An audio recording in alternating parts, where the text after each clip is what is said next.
History remembers many rulers for their conquests, but beneath those narratives lie leaders whose sophisticated strategic minds shaped civilizations.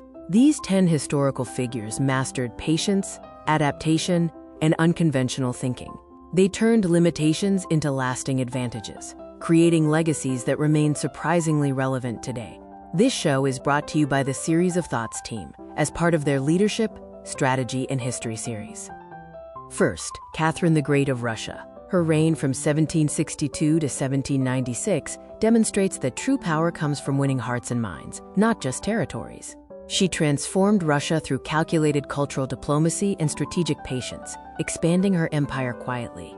Catherine mastered political alliances through strategic marriages, securing peaceful borders.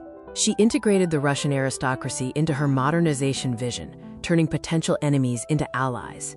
Crucially, she maintained independence by skillfully playing European powers against one another. Recognizing that Russia's weakness was cultural, Catherine invited philosophers and artists to St. Petersburg. She corresponded with Enlightenment thinkers, positioning herself as Europe's philosopher queen. This cultural diplomacy earned respect, softened resistance, and built a strategic foundation for nation building. Her territorial gains were calculated moves. The Polish partitions, achieved with Austria and Prussia, secured vast land without major war. Patient campaigns against the Ottoman Empire gained crucial Black Sea access. By her death, Russia had grown significantly, mostly through diplomacy and exploiting power vacuums. Next, Tokugawa Ieyasu, the master of patient strategy, unified a Japan torn by civil war from 1543 to 1616. He understood that rushing to power meant losing it quickly. His greatest weapon was timing, waiting decades for the perfect moment while his rivals exhausted themselves.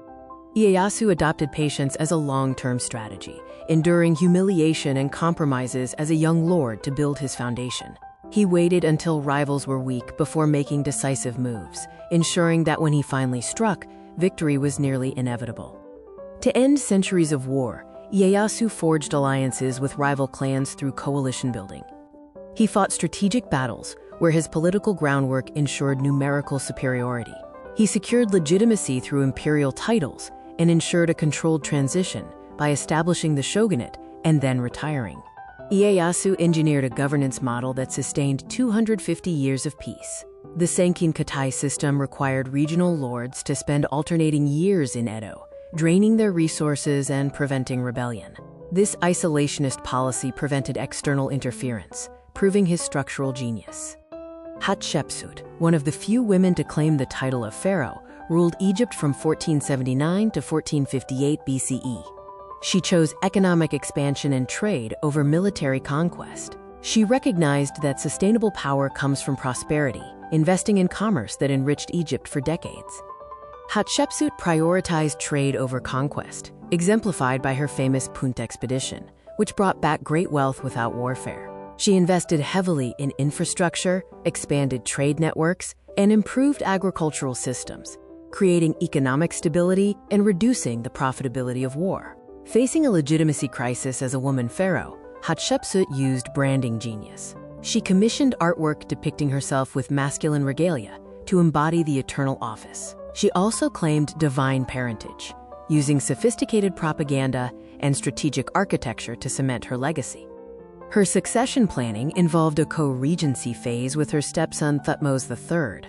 She established authority through competent governance before strategically elevating herself as pharaoh. By the end, she groomed Thutmose III, ensuring he inherited a wealthy and stable kingdom. Genghis Khan is often seen only as a brutal conqueror, but his true genius was organizational innovation.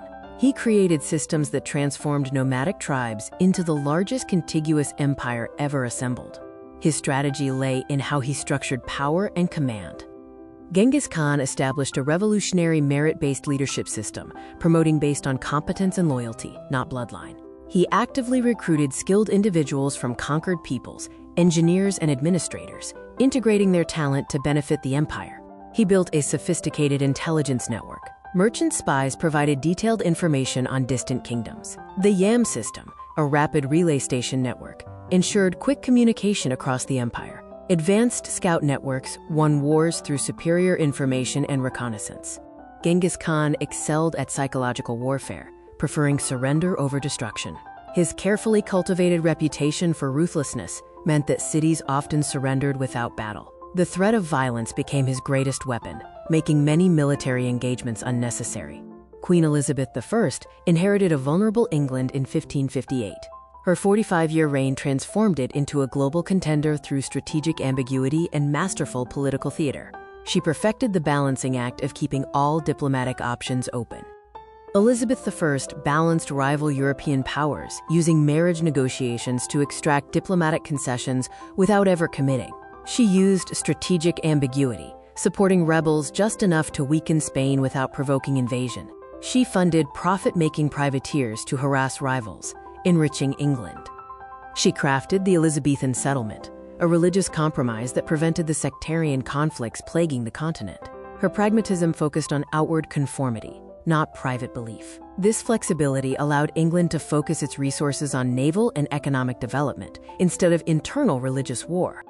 Elizabeth strategically invested in exploration, funding it through privateering licenses that raided Spanish fleets. She chartered the East India Company, creating enduring corporate trade structures, and invested in naval innovation, leading to the defeat of the Spanish Armada. Ashoka the Great ruled the Mauryan Empire, but after the bloody conquest of Kalinga, he underwent a moral transformation. His pivot from violence to dharma, or righteous conduct, is one of history's rarest strategic shifts, recognizing that moral authority creates willing subjects. Ashoka's strategic brilliance lay in recognizing that terror creates enemies, while moral authority fosters loyalty. He promoted Buddhist principles of nonviolence and tolerance, making his empire a pioneering welfare state. This investment in subjects' well-being was more effective than garrisons.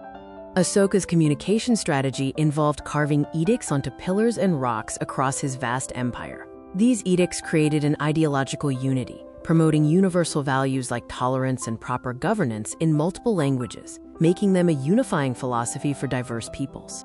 He utilized soft power expansion, sending Buddhist missionaries across Asia to expand influence through ideas, not soldiers. This cultural exchange and missionary diplomacy created cultural bonds that outlasted his empire by millennia, a truly strategic legacy.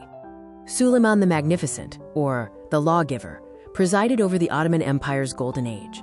His genius was recognizing that an empire spanning 3 continents needed consistent, predictable governance. He ensured subjects preferred imperial rule over chaos, establishing stability. Suleiman's legal reforms were key. The Kanuni Code systematized law, reducing arbitrary power. The millet system allowed religious minorities self-governance, reducing rebellion. He also ensured merit in administration, creating a loyal and competent bureaucracy. He drove military modernization, blending traditional forces with investment in artillery and siege technology. Suleiman was a master of logistics, maintaining supply lines across vast distances. His naval power also made the Ottoman fleet a Mediterranean superpower, unbeatable at its peak. Suleiman used cultural patronage to project stability and sophistication. His chief architect, Mimar Sinan, created masterpieces, while he patronized arts and scholarship. This investment in education created an educated class loyal to Ottoman institutions. Tubman cultivated intelligence networks for real-time information on patrol patterns.